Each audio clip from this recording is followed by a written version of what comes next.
Hi friends, ஜியோகிராஃபிலேருந்து ஒரு 10 question பார்க்கலாம். Friends, உங்களுக்கு யூஸ்ஃபுல்லாக இருந்தால் லைக் போடுங்க. அடுத்த வீடியோ போட ஒரு மோட்டிவேஷனாக இருக்கும். ஃபர்ஸ்ட் கொஸ்டின், வான்வழி புகைப்படங்களை எடுத்த முதல் நபர் யார்? Answer A, Felix Nadar. வான்வழி புகைப்படம் என்பது வானத்திலிருந்து புகைப்படம் எடுப்பது ஆகும். ஃபெலிக்ஸ் நடார் பிரெஞ்சு நாட்டைச் சேர்ந்த புகைப்பட வல்லுநர் மற்றும் பலூன் உருவாக்குவர் ஆவார். இவர் பலூன்கள் மூலம் இப்புகைப்படத்தை எடுத்தார்.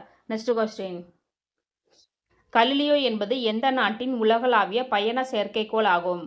ஆன்சர் ஏ, ஐரோப்பா. பயண செயற்கைக்கோள் என்பது நம்ம ஜிபிஎஸ் யூஸ் பண்ணுறோம்ல, அதுதான் பயண செயற்கைக்கோள்.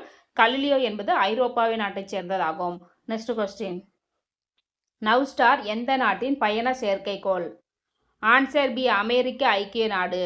நெக்ஸ்ட் கொஸ்டின், குளோனஸ் எந்த நாட்டின் பயண செயற்கைக்கோள்? Answer C, Russia. Next question, ஃபீடோ என்பது எந்த நாட்டின் பயண செயற்கைக்கோள்? Answer A, China. Next question, NavIC என்பது எந்த நாட்டின் பயண செயற்கைக்கோள் அமைப்பு? Answer B, India. Next question, GPS system உருவாக்கிய நாடு எது? ஆன்சர் பி, அமெரிக்க ஐக்கிய நாடு.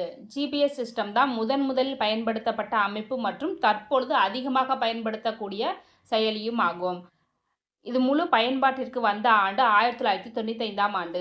நெக்ஸ்ட் கொஸ்டின், உலக வரைபடத்தினை முதலில் வரைந்தவர்? Answer B, Anaximander. Next question, GPS என்பது எத்தனை செயற்கைக்கோள்களின் வலைப்பின்னல் அமைப்பாகும்? Answer C, 24.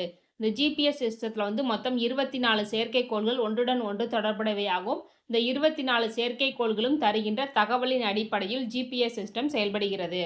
நெக்ஸ்ட் கொஸ்டின், புவியியல் தகவல் அமைப்பு அறிமுகப்படுத்தப்பட்ட ஆண்டு? Answer C, 1950.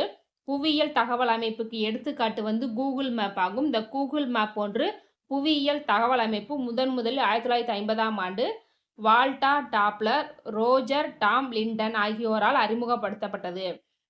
ஜிஐஎஸ் என்பது ஜியோகிராஃபிக் இன்ஃபர்மேஷன் சிஸ்டம் என்பதாகும். Okay friends, thank you.